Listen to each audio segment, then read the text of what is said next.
Retrouve pour une présentation de mon voyage au Portugal. En outre, j'ai eu l'occasion d'effectuer un voyage autofinancé à Lisbonne, au Portugal, début septembre. Donc c'est la première fois que je partais au Portugal et que je visitais la capitale, à savoir Lisbonne. Donc c'est un voyage que je considère comme étant mémorable, au sein duquel j'ai pu découvrir de nombreux monuments, j'ai pu marcher à travers la ville et découvrir cette superbe capitale qu'est Lisbonne. Alors, présentation générale du Portugal. Le Portugal est un pays du sud de l'Europe, sur la péninsule ibérique, délimité en partie par l'Espagne. Sa situation au bord de l'océan Atlantique a influencé de nombreux aspects de sa culture. Donc par exemple, le fait que l'un des plats principaux là-bas soit le bacalhau, et surtout qu'on y mange de la morue séchée.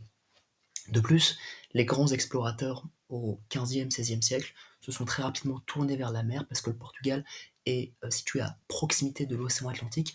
Et donc en 1500, en avril 1500, Cabral a découvert le Brésil, mais en amont, un peu avant, Henri le Navigateur avait aussi franchi le cap Bojador. Il y a aussi eu Magellan et Vasco de Gama qui ont découvert notamment un moyen de faire le tour du monde ou de rejoindre l'Inde en passant en dessous de l'Afrique. Donc voilà, le Portugal est quand même un pays particulièrement célèbre et notoire pour les grandes découvertes du XVIe siècle.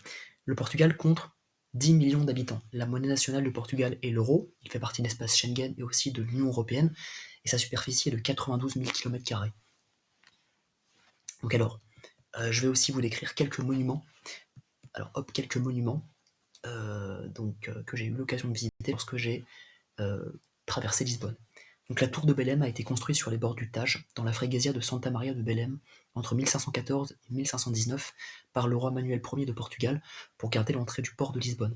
Donc c'est une tour qui est très connue à Lisbonne, vous pouvez la voir juste ici, elle est particulièrement connue, elle est très demandée aussi, il y a beaucoup de gens qui veulent la visiter et qui veulent s'y rendre, néanmoins ça reste assez complexe.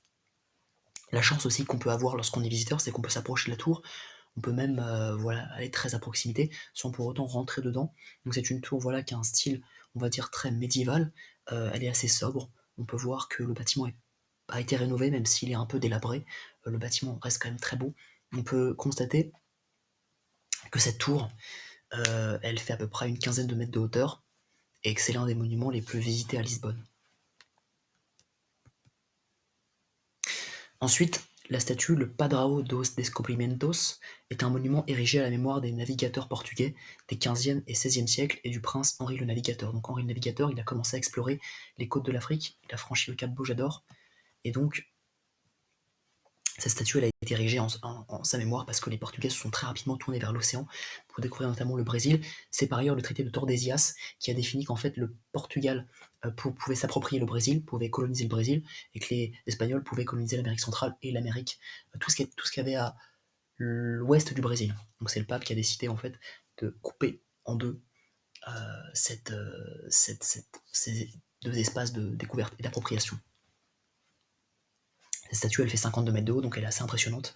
On peut voir qu'en fait, il y a beaucoup de personnages qui sont représentés. J'ai pris des photos à proximité, mais c'est vrai que cette statue, elle est majestueuse, elle est splendide, magnifique. Donc je vous invite vraiment à aller la voir si vous passez en tout cas à Lisbonne. Ensuite, deux autres monuments, donc la place du commerce et le Panthéon national. Donc, alors, la Praça do Comércio est une célèbre place du quartier de Baixa à Lisbonne. La place a été nommée Praça do Comércio, la place du commerce, pour indiquer sa nouvelle fonction dans l'économie de Lisbonne. Donc c'est une place emblématique de Lisbonne qui est vraiment très connue. Donc au centre on a une statue, et ce qu'on peut remarquer c'est qu'en fait juste là, donc le monument qui est représenté ici, en fait c'est tout simplement ça. C'est le palais de justice en fait, c'est le palais de justice de Lisbonne. On peut voir qu'il est très ciselé, il y a de nombreuses statues, c'est juste splendide. Il y a de très nombreuses gravures dessus. C'est vraiment un bâtiment qui est magnifique et qui donc est emblématique de la place du commerce à Lisbonne. C'est une place qui est très vaste. Il y a pas mal de restaurants sur les côtés. Et en fait, elle donne sur la mer. Si vous voulez, devant, vous avez la mer. Et donc voilà, vous pouvez aussi vous y baigner. Et à proximité, pas loin, vous avez aussi le fameux pont qui traverse Lisbonne. Ensuite, le Panthéon national, donc c'est là que sont enterrés on va dire les célébrités, en tout cas les personnages qui ont marqué l'histoire du Portugal. Donc les personnages les plus méritants sont enterrés au sous-sol dans ce fameux Panthéon national. Et c'est vrai que il est assez similaire au Panthéon qu'on peut retrouver en France, même s'il y a quelques nuances. Donc le Panthéon il est entièrement blanc, il n'a pas été peint, et c'est vrai que il est situé en altitude, très en hauteur. Pour y accéder, on doit passer par des rues escarpées, donc c'est pas facile. Et c'est vrai que c'est un panthéon qui est particulièrement connu à Lisbonne, en tout cas.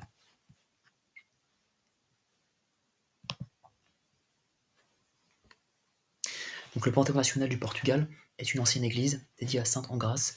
Il se trouve dans la paroisse de São Vicente de Fora à Lisbonne. L'église existe depuis 1568, mais l'édifice religieux a été converti en panthéon en 1916.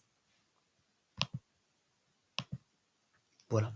J'espère que cette vidéo vous aura plu. C'est le premier épisode de ma série de vidéos sur le voyage que j'ai pu effectuer au Portugal. Donc j'apprécie vraiment vous présenter ce que j'ai pu observer au Portugal. Voilà les monuments que j'ai pu voir, les lieux que j'ai pu visiter. Donc j'espère que ça vous aura plu et je vous souhaite une bonne soirée.